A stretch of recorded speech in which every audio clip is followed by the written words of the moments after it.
Bonjour et bienvenue dans les 4V, Sandrine Rousseau. Bonjour. Vous avez participé hier à la marche contre l'antisémitisme à Paris. Qu'est-ce que vous en retenez ce matin ?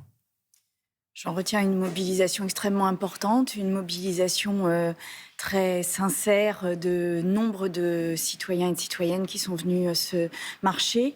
J'en retiens aussi un moment politique, à mon avis, de bascule, où le Rassemblement national s'est blanchi face à son antisémitisme de naissance, j'ai envie de dire.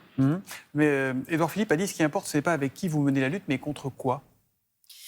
Non, ça n'est pas vrai. Je ne suis pas d'accord avec cette phrase parce que je rappelle quand même qu'aujourd'hui, parmi les signes distinctifs qui permettent de se reconnaître dans les mouvements d'extrême droite, il y a des tatouages néo-nazis, des tatouages qui remettent en cause la Shoah ou qui utilisent les signes du nazisme. D'accord qu'on n'a pas du tout vu ça hier. Non, on ne l'a pas vu, mais par contre, je rappelle quand même que dans le groupe parlementaire du Rassemblement national, aujourd'hui, à l'Assemblée nationale, aujourd'hui, il y a un député qui a donc été investi par le Rassemblement national et qui a été élu, qui siège à l'Assemblée, qui a ouvert une librairie qui vendait des ouvrages négationnistes, c'est-à-dire qui niait la Shoah. Donc ça veut dire qu'en fait, l'antisémitisme ne se conjugue pas au passé, au Rassemblement national. Mais il n'y a pas des causes hier... plus grandes que nous qui méritent qu'on marche tous ensemble. Est-ce que finalement le problème c'était les présents ou c'était les absents hier ? Non mais là c'est pour ça que moi j'y suis allée. Parce que je pense que la lutte contre l'antisémitisme est une lutte qui mérite que nous marchions et qui mérite que nous y allions. Emmanuel Macron, Jean-Luc Mélenchon ont eu tort de ne pas y aller, selon vous ? Moi, je vais vous dire, mon premier réflexe a été de dire je ne marche pas avec l'URN. Et mon deuxième réflexe a été de dire la lutte contre l'antisémitisme est plus importante que cela et ça n'est pas l'URN qui va nous virer, qui va nous sortir de ces manifestations. Donc voilà. Après, hier, il y avait de l'extrême droite et il n'y avait pas que de l'extrême droite en fin de cortège. Il y avait des personnalités d'extrême droite dans le cortège, et y compris derrière ou pas loin de la banderole. Je vous pose ma question, mais est-ce que Jean-Luc Mélenchon et Emmanuel Macron ont, selon vous, eu tort de ne pas y participer à cette marche ? Je pense qu'il était aussi important de montrer que ce n'était pas possible de marcher avec le Rassemblement national. C'est-à-dire qu'en fait, le choix était difficile. Et moi, j'ai décidé de le faire au nom de la lutte contre l'antisémitisme. Et ce que j'y ai vu, c'est vraiment une opération de blanchiment du RN.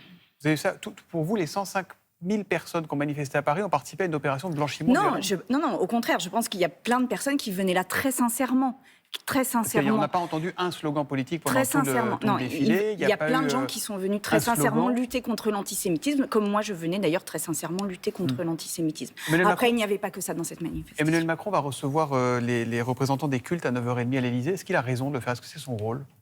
Oui, je pense que là, dans le moment, en tant que président de la République, il est important qu'il reçoive tous les cultes et qu'il parle avec tous les représentants des cultes. Et l'absence de Jean-Luc Mélenchon, alors pour y revenir, elle signifie quoi pour vous ? Parce qu'on sent que tout le monde n'est pas complètement à l'aise dans la NUPES, même au sein de LFI. Elle dit que le Rassemblement national n'est pas une force politique comme les autres. Elle dit que ça n'est pas possible de marcher à côté de lui, à côté des représentants de ce Rassemblement national.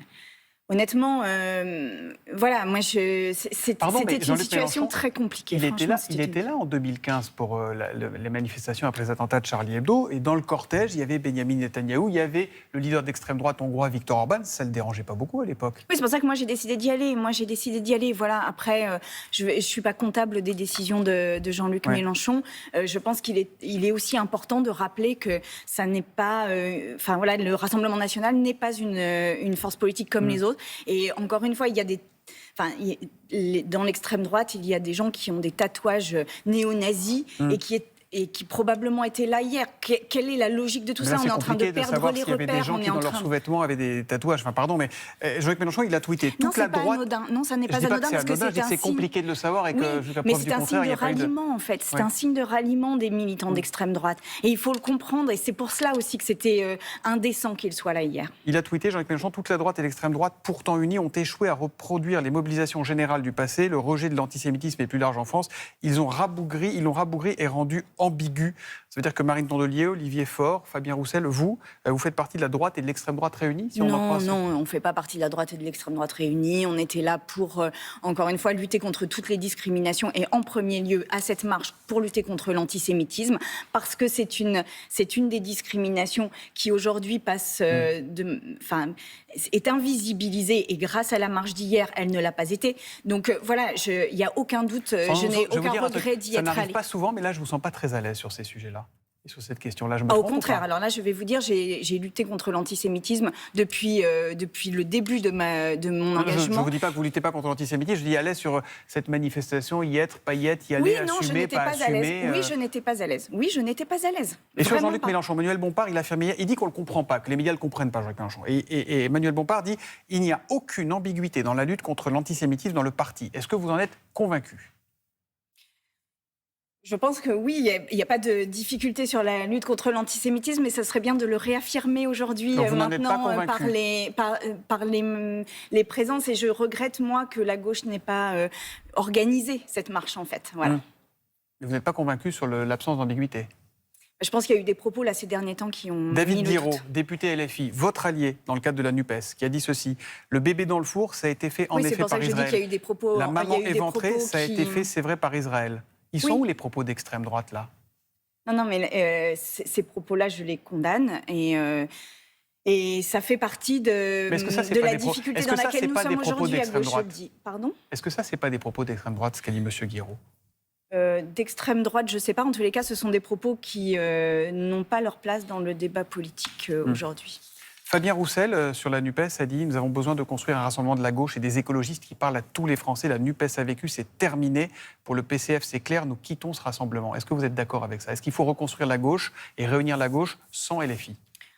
En tous les cas, là, on a besoin de discuter entre nous et de savoir quelle est la stratégie que l'on mène, parce que je pense que dans le moment, nous aurions besoin d'une voix de gauche unie et forte, d'une voix qui puisse s'imposer dans le débat politique, et ça n'est pas du tout ce qui se passe actuellement.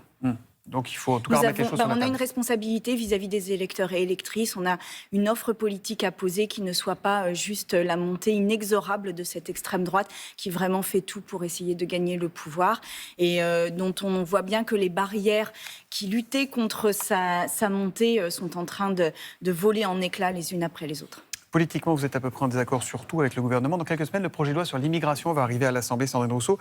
Est-ce que votre priorité, c'est de faire tomber le gouvernement, de faire passer une motion de censure à l'occasion de ce projet de loi ? Oui, on va lutter contre ce projet de loi asile-immigration qui est encore une fois une main tendue aux débats les plus rances dans notre société. C'est-à-dire, je pense que nous allons avoir des paroles probablement racistes, probablement discriminantes à l'intérieur même de cet hémicycle. Et en fait, moi, j'ai vraiment le sentiment d'être dans un flux continu de légitimation de politique disant que l'étranger est le danger, que les Français ne sont pas égaux. Donc je vous repose ma question. Est-ce que votre ambition à l'occasion de ce projet, c'est de faire tomber le gouvernement ?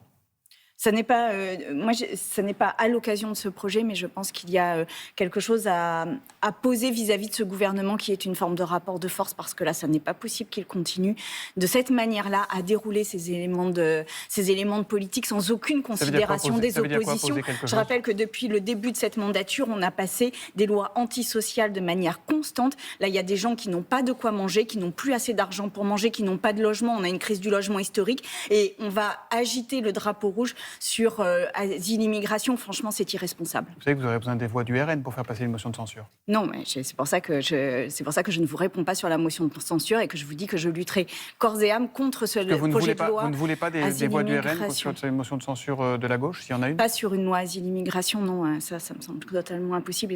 Et d'une manière générale, moi, je ne cherche jamais les voix du RN. Je ne cherche jamais son approbation. Je lutte contre lui de manière permanente et je ne lésinerai pas une seule seconde sur cette lutte contre le Rassemblement national dont j'ai l'impression que nous sommes bien seuls à la mener. c'est moi ou j'ai l'impression que ça ne va pas ce matin? Non, ça ne va pas. Ce qui s'est passé hier me semble être un moment politique d'une gravité extrême et qu'on minimise et dont on ne voit pas la portée. Et va s'ouvrir dans quelques jours la COP28 à Dubaï, où encore une fois on va complètement renverser les codes, puisque ça fait partie des pays qui consomment de l'eau, qui utilisent 70% de son électricité sur de la climatisation, qui est un paradis fiscal. Donc rien ne va là, et j'ai l'impression qu'on est en train de perdre tous les repères. Et oui, je suis inquiète, je le dis, je suis inquiète, et c'est pour cela qu'il faut que la gauche se ressaisisse et que nous offrions une sortie politique par le haut. Merci beaucoup, Sandrine Rousseau, d'être